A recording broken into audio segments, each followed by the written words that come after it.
and welcome to Sisi at Sea. I'm Sisi and this is my boat Victory. Welcome on board.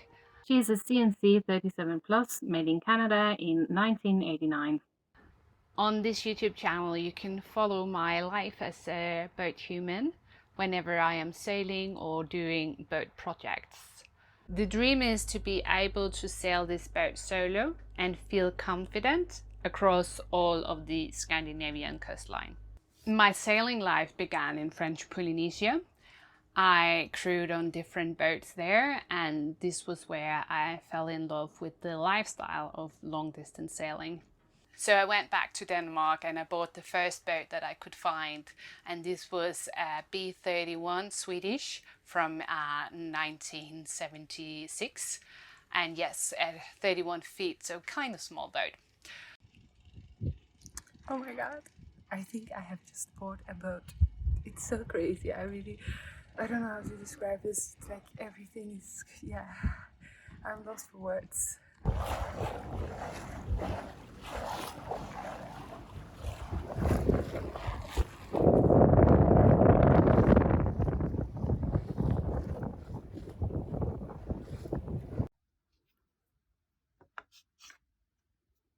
Yeah, little did she know. So I moved into my tiny boat, and this was when I discovered that I didn't know a lot about boat work and I really didn't know a lot about sailing either. But I was very determined, and a year later I left on my first long distance sailing trip around the Baltic Sea.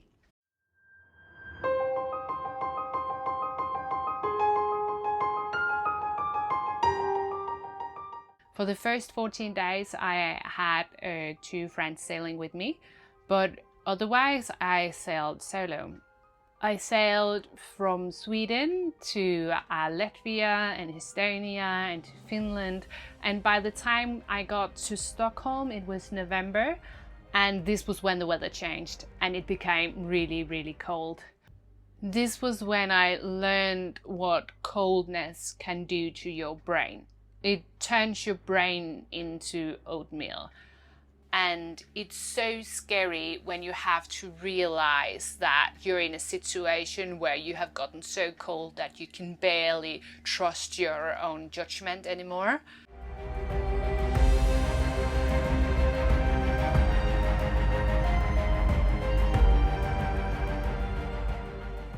I realized that I had to keep myself in a mental iron grip to actually be able to sail this boat and still be safe.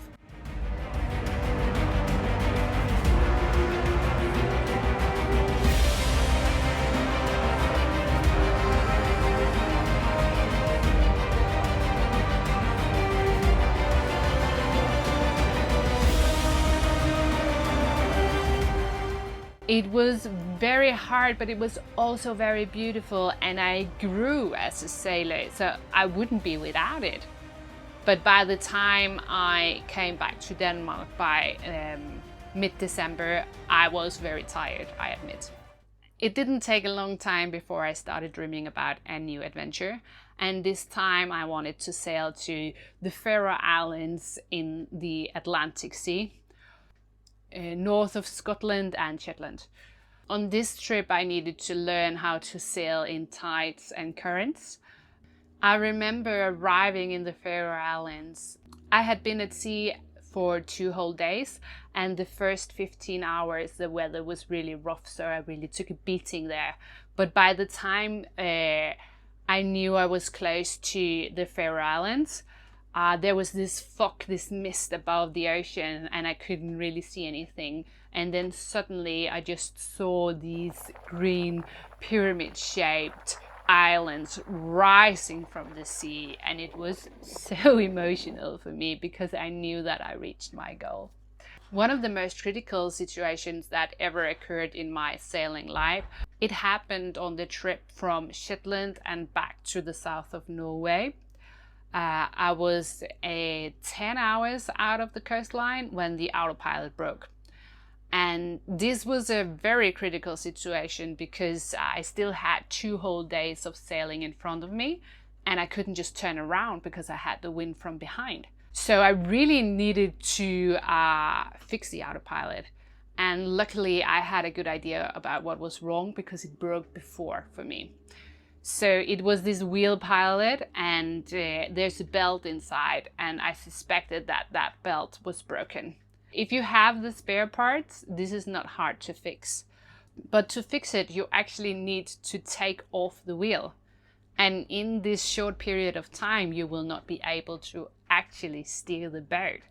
So this was a very focused operation, like really stay in the moment, do what you need to do, don't drop anything. And it was 20 seconds, but I made it. And then I put back the wheel and I sat, and with one hand I hand steered the boat, and with the other hand I repaired the autopilot. And when I removed the belt and put a new one and put the autopilot back, it worked totally fine and it sailed all the way back.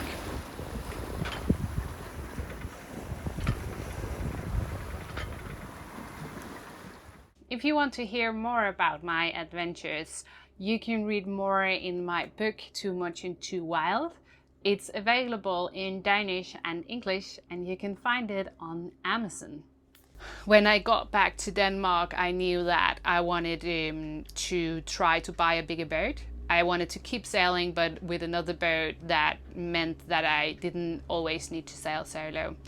So I found my current boat, Victory, in Finland, and I flew in to see it and later to actually sail it back to Denmark with a group of friends. And there was a few issues with the engine. We fixed that and I thought everything was fine, and then we left and we sailed from Finland to Estonia, and from Estonia across the Baltic Sea to Sweden. And this was when things started to go wrong for me, because when we got out to open sea, there was a lot more wind than predicted, and we blew a sail. The front sail where you tie the sheet, that I blew off, and I just had an uncontrollable sail in the front of the boat. We decided to remove the sail and put another one, and I found the smallest sail. It was a storm jib, and I put that one, and later I was very happy about that because there was so much wind. We arrived safely in Sweden, and luckily we had 14 days of calm archipelago sailing, enjoying the boat.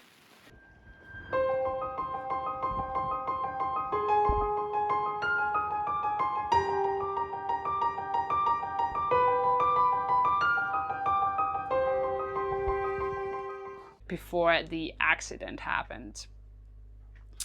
It was a day with strong winds from the north. We were sailing really fast, I admit that.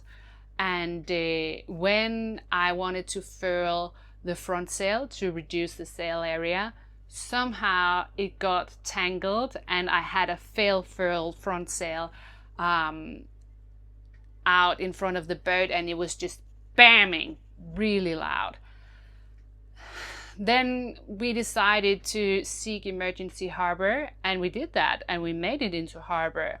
But then 2 meters from the dock, we lost the gearing, and we couldn't, and then we didn't have any power to make it to the dock, and we were just blown wherever the wind blew. And behind us was this big dock of Swedish granites, and we hit these rocks with the rudder first, and then the boat was pushed to the side and laid on the reefs. And this was when the mission of rescuing the boat began, and I have to admit that the Swedish sailors in this harbor, they were so fast.